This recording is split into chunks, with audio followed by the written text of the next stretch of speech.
made any other decisions on guys who won't play? Yeah, a couple guys. Trey Hopkins won't play.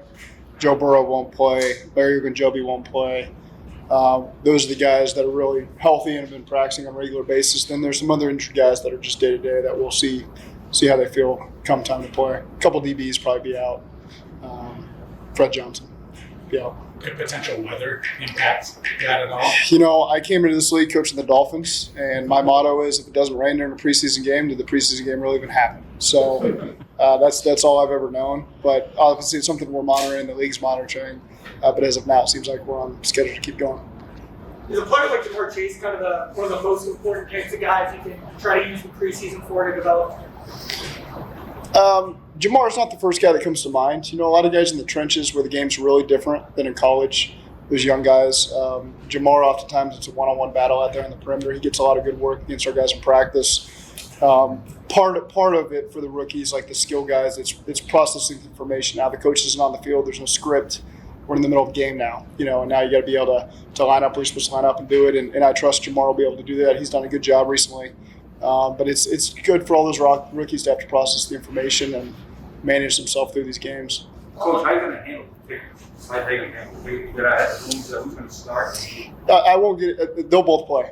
I'll just put it that way. They'll both play, and Darren and Colt will manage how he wants to rotate those guys. We certainly do have a plan in place, but they'll both get equal opportunity in this game. I shouldn't say equal opportunity. It can change, of course, as the game goes, but the plan is for them to start that way. Same idea with running backs. Obviously, huge preseason in that room. A lot of guys you want to see. How hard is that to plot out what the rotations look like there? We don't need to see much of Mixon and Samaje. That's basically how I'll put it. There's other guys will get a lot of opportunities over the course of the preseason. Joe and Samaje will play to start. It'll be very limited, and then we'll get them out, and then those other guys will get a chance to show what they're capable of.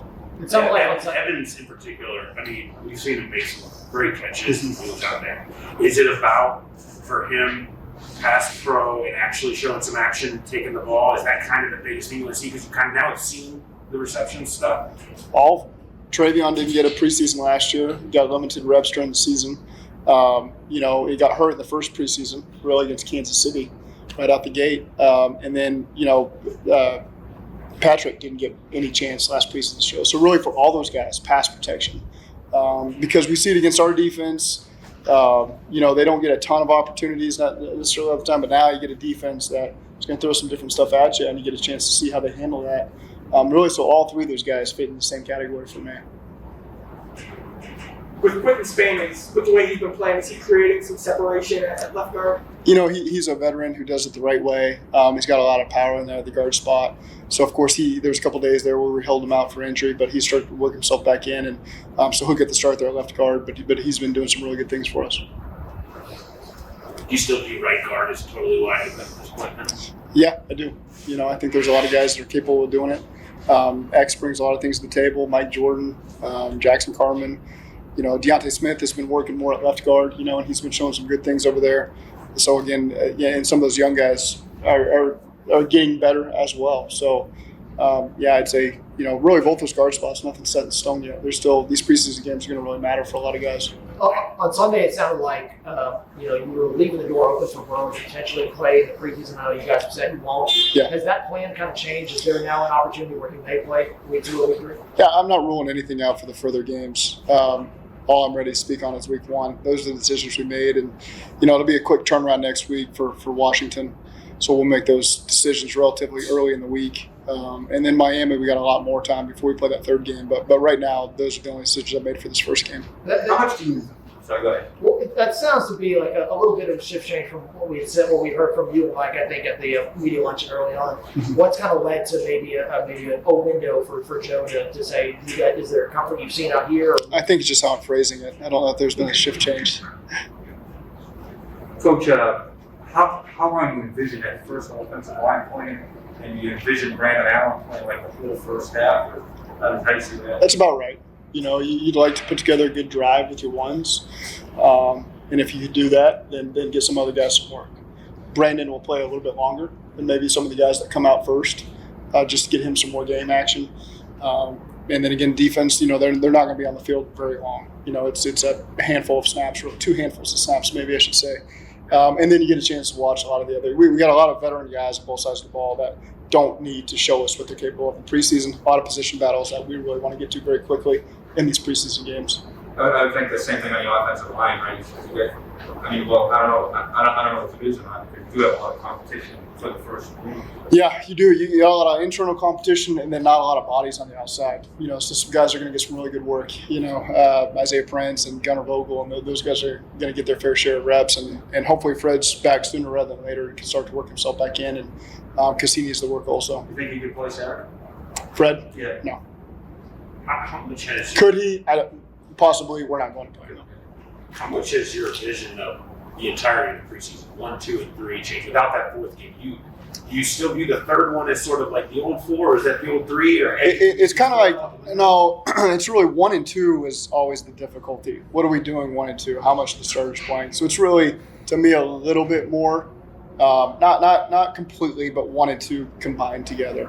And then you got the second game, which is like the third game. Maybe play the starters a little bit more, and then you got the third game. But again, with so much time now between preseason game 3 and regular season game 1, you have more time. It's not a quick turnaround where you need. So if we need a guy to get out there for a couple snaps, then there's potential there.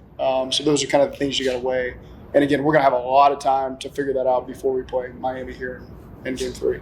Just theoretically. Theoretically, I love this. Theoretically, if you were going to play Burrow, it'd be week 3. Theoretically. It's not going to be week 1. You're right. Will it be week 2? I'm not that far yet. We're just through week 1. What's Joe going to be doing on Saturday? He'll get some good rehab work in with Nick Cosgray the day of the game. That's a good plan for him to be able to slot that time for that, and then just really on the sidelines. And if he's got a play suggestion, I'd love to hear it. I'm always open ears in these preseason games. So he'll be around pitch and just get a chance to help those younger guys as they get in the game as well. What do you make of Jackson Carman's game so far? I think with all the rookies, there's ups and downs, and so all these guys, it's very different for them, especially in the trenches. He's played great competition in the past, but it's a whole new offense. It's a whole new level of competition once you get to this league, and we brought him here for reasons, and we've seen those reasons show up. And so, again, it can be difficult for some of these young linemen. It's a long training camp where we're not even, really a third of the way through whatever it is right now. So there's a long ways to go, and that's what we preach these guys is, hey, it hasn't been perfect for a lot of you, but there's plenty of time to get this thing right. You have no evidence on tape of what you look like as an NFL football player across the league right now. That starts on Saturday. And so you're going to get 3 opportunities to really show why you're in this league, how you fit on this team.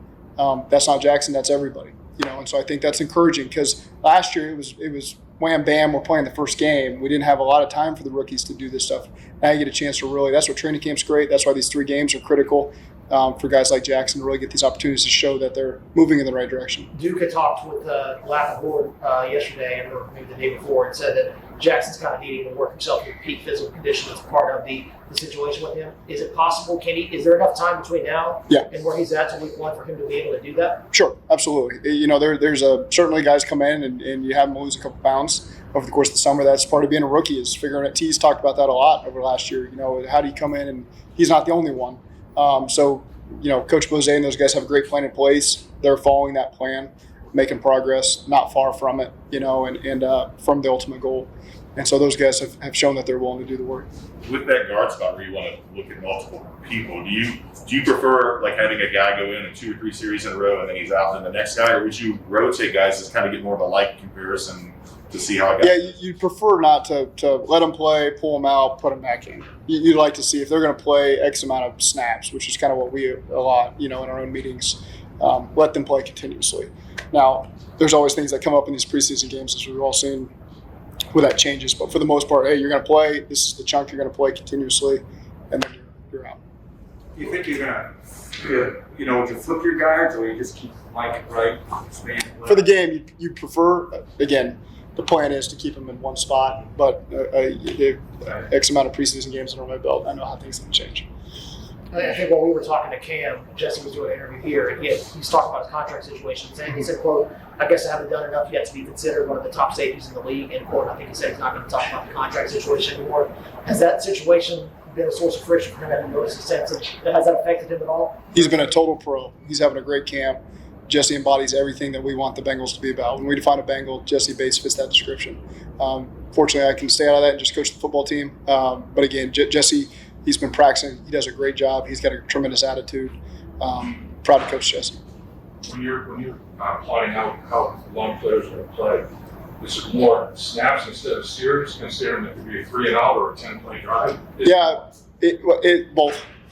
I think to start the game, you can kind of peg snaps for a lot of guys, and then as the game goes on, we try to put it as at quarters, maybe even. But again, I've been part of preseason games where you get 13 snaps in the first half on one side of the ball, and you get a ton in the second half. So things change. It's not set in stone. It's just more of a guideline for us to follow and all be on the same page going into the game as a coaching staff. On these road trips, everything's structured. You're doing this at this time, this at this time. If the league does move up the game, how difficult would that be? I don't think it would be very difficult. If it did move up earlier on Saturday, it would eliminate maybe some meetings we had planned on having that morning, but it wouldn't throw us off base. We'd be able to adapt to that very quickly. You're used to playing at 1 o'clock anyway, so your day before schedule is the same. That doesn't get altered. Okay, great. Thank you all. Thank you, Zach.